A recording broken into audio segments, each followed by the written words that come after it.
Laverne and Shirley ran for 8 seasons on ABC starting in 1976 and became one of the highest-rated shows in American television history at its peak. The cast that built those Milwaukee brewery floors into something audiences genuinely loved went on to live stories that were funny, painful, surprising, and in several cases, cut far too short. Here is where they all ended up. Number 1. We have Cindy Williams as Shirley Feeney, the optimistic, rules-following half of one of television's great comedic partnerships, whose 158 episodes made her as central to the show's identity as the title itself. She was 28 when the show premiered in 1976. What most viewers never saw was the tension building behind that partnership across the final seasons. A dispute over accommodating her real-life pregnancy led to a $20 million lawsuit against Paramount, a legal battle that ended her run on the show in 1982 and permanently complicated her relationship with the production. She married Bill Hudson of the Hudson Brothers that same year, and they had 2 children, Emily and Zachary, before divorcing in 2000. She stayed connected to the entertainment world through theater tours and television cameos, published her memoir, Shirley, I Jest, in 2015, and passed away on January 25, 2023, at 75 years old. She would have been 78 in 2026. Number 2, we have Michael McKean as Lenny Kusnowski, the dim but deeply loyal neighbor whose 149 episodes alongside David Lander produced a comedic double act that audiences responded to from the very first season. At 78 today, the career he has built since Laverne and Shirley ended reads like a list from 2 completely separate entertainment lives. The Grammy-winning musician side exists alongside the acclaimed dramatic actor side, and both have produced work at the highest level. His marriage to Susan Russell ended in 1993 after more than 2 decades, and he has been married to actress Annette O'Toole since 1999, a partnership that has now crossed the quarter-century mark. The role that introduced him to a new generation was Chuck McGill in Better Call Saul, a performance that earned serious awards attention and reminded anyone who only knew Lenny Kusnowski exactly how wide his range actually runs. In 2026, he is set to return as David St. Hubbins in the long-awaited Spinal Tap sequel. Number 3, we have Betty Garrett as Edna Babish, the landlady who eventually became Frank DeFazio's wife and brought 97 episodes of warmth and comic timing to a role that could easily have been a footnote in someone else's show. She joined the cast in 1976 at 56 years old, arriving with decades of stage and screen experience already behind her that stretched back to the 1940s. Her husband of more than 30 years, actor Larry Parks, had passed away just the year before she began this role, making those early seasons a period of significant personal grief running alongside the professional work. She continued guest starring well into her 80s, with appearances on Grey's Anatomy and Boston Public among her later credits, a pace of work that reflected someone who never considered stopping. Betty Garrett passed away on February 12, 2011, at 91 years old. She would have been 106 in 2026. Number 4, we have David L. Lander as Squiggy, whose full character name, Andrew Squigman, was almost never used because nobody needed anything beyond that single entrance line and the voice that delivered it to know exactly who he was. He was 28 when the show launched and shared 156 episodes with Michael McKean across all 8 seasons, making their partnership one of the longest-sustained comedic collaborations in 1970s and 1980s television. What the public did not know for years was that Lander had been living with multiple sclerosis since 1984, a diagnosis he kept private for over a decade before going public in 1999 and becoming an ambassador for the National MS Society. He married Kathy Fields in 1984, and they remained together until his death, raising 1 daughter. Despite the illness, he continued voice acting in projects including The Garfield Show, working steadily until he could not. David Lander passed away on December 4, 2020, at 73. He would have been 78 in 2026.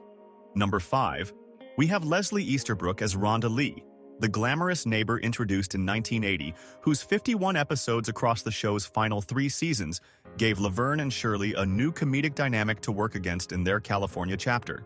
She was 32 when she joined the cast and is 76 today. The role that followed Laverne and Shirley and became most permanently attached to her name was Captain Callahan across multiple Police Academy films, a franchise character she inhabited across several installments through the 1980s and beyond.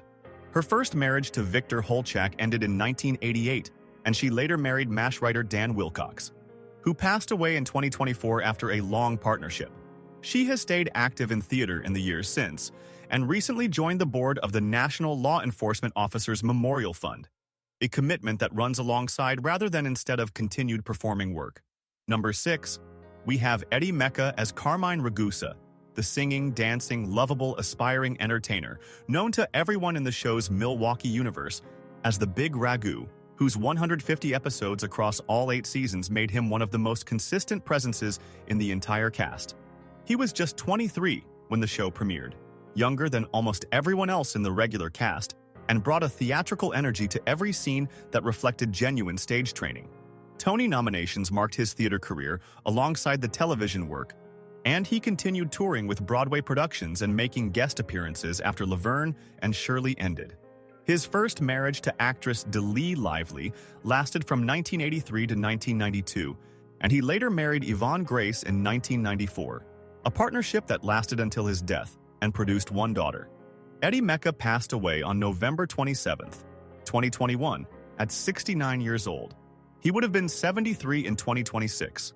Number 7, we have Carol Ida White as Rosie Greenbaum, a recurring presence across 13 episodes whose cheerful, slightly chaotic energy fit the texture of the brewery world without ever overstaying her welcome. She was 26 when she first appeared in 1976 and is 76 today. Her father was character actor Jesse White, which means she came to this show carrying a family connection to the industry that predated her own career by decades. The acting work has continued across the years since the show ended, with a recent credit in the 2022 film Peridot among her more recent appearances, while an active social media presence has kept her connected to the fan community that still follows the Laverne and Shirley legacy closely. Her personal life has stayed almost entirely out of the public record, with no widely documented relationships or marriages surfacing in the years since her time on the show. Part 2. Number 8, we have Phil Foster as Frank DeFazio, Laverne's loud, big-hearted father whose 148 episodes across the full run of the show made him the emotional anchor the DeFazio family needed to feel real rather than just functional. Born Fievel Feldman in Brooklyn, he was already 62 years old when Laverne and Shirley premiered in 1976, arriving with decades of stand-up comedy and television work already behind him. The role suited him so completely that it is difficult to imagine the show finding that same warmth with anyone else in that chair.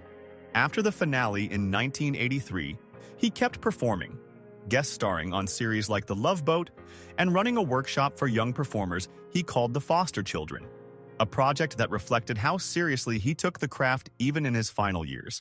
He was married and had 2 sons, Michael and Danny. Phil Foster passed away on July 8, 1985 at 72 years old. He would have been 113 in 2026.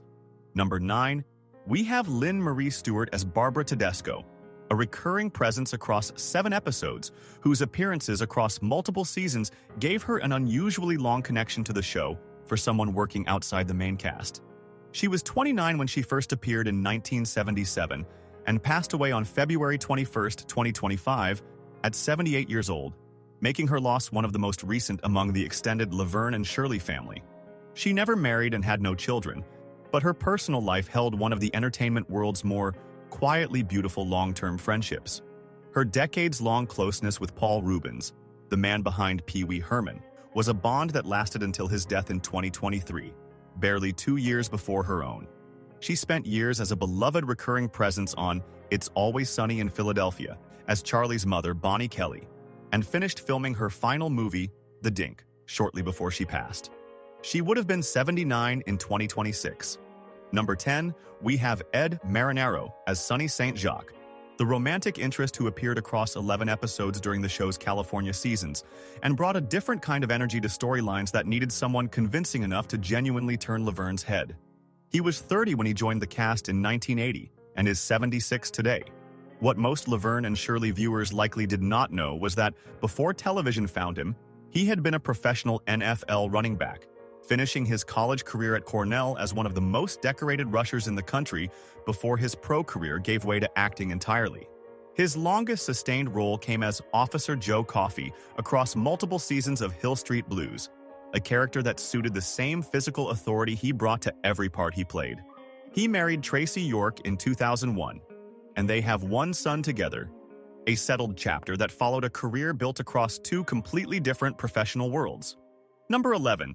We have Vicki Lawrence as Sergeant Alvinia T. Plout, a guest character whose no-nonsense authority gave her appearances across the show's later seasons a comedic edge that matched exactly what Vicki Lawrence did better than almost anyone else on television. She was between 30 and 34 during her guest stints, and is 77 today. Most audiences connected her face primarily to the Carol Burnett Show and its spin-off, Mama's Family, where her portrayal of the cantankerous Mama became a character so fully realized it supported its own long-running series. Her first marriage to songwriter Bobby Russell ended in 1974, and she married makeup artist Al Schultz later that same year, a partnership that lasted until his passing in June 2024 after 50 years together. She has 2 children. In 2026, she continues touring with her live stage production, Vicki Lawrence and Mama, a 2-woman show, a format that lets both sides of her career share the same stage simultaneously. Number 12. We have Harry Shearer as Harold, one of several small roles he played across 6 episodes between 1976 and 1982 that represent a footnote in a career so wide and so long that even a footnote in it is more interesting than most people's highlight reels. He was 32 when he began appearing on the show and is 82 today. The voice work he has sustained for decades on The Simpsons, covering more than 20 characters including Mr. Burns, Ned Flanders, and Principal Skinner, represents one of the longest continuous voice acting commitments in animation history. His first marriage to Penny Nichols ended in 1977, and he has been married to Welsh singer-songwriter Judith Owen since March 1993. A $125 million lawsuit he filed in 2016 over unpaid royalties from This Is Spinal Tap became a years-long legal battle before settling in 2020. In 2026, he is set to return as Derek Smalls in the Spinal Tap sequel alongside Michael McKean, reuniting 2 Laverne and Shirley alumni in a completely different context 50 years on. Number 13. We have Beau Capral as Officer Norman Hughes, the recurring cop whose 7 episodes across the show's earliest seasons gave the Milwaukee neighborhood a sense of a wider world existing just beyond the apartment building door. He was 29 when he joined in 1976 and is 79 today, currently living in Wayzata, Minnesota, while maintaining regular connections to Los Angeles and family there. The path he took after his on-screen years moved entirely behind the camera and into the business of television production rather than its performance. A career as a writer and executive producer for reality television and commercials became his professional home across the decades following the show. And as of 2026, he is executive producing Operation Undercover for Max and Discovery ID, a project running in a genre and format that could not look more different from the Milwaukee brewery world where his television career first began. He is married with children and grandchildren. Number 14, we have Penny Marshall as Laverne DeFazio, the milk and Pepsi drinking, L-monogrammed sweater-wearing brewery worker whose 178 episodes across all 8 seasons made her the show's most consistent presence and the name above the title from beginning to end. She was 32 at the premiere and would have been 82 in 2026. What came after Laverne turned out to be the part of her story that genuinely rewrote what Hollywood believed was possible. She became the first woman to direct a film that grossed over $100 million at the box office, with Big crossing that threshold in 1988, a milestone that arrived without much industry fanfare at the time, but has been recognized increasingly in the decades since. A League of Their Own and Awakenings followed, establishing a directorial body of work that stood entirely apart from the comedic performer audiences had spent 8 seasons watching. She was married twice, to Michael Henry and then to Rob Reiner from 1971 to 1981, and had one daughter, Tracy Reiner. Her 2012 memoir documented drug use and the real friction with Cindy Williams that ran beneath the on-screen chemistry. Penny Marshall passed away on December 17, 2018, at 75 years old. 47 years since Laverne and Shirley first aired, and that opening theme still lands the same way it always did. Which story from this cast stayed with you longest? Leave it in the comments and subscribe for more.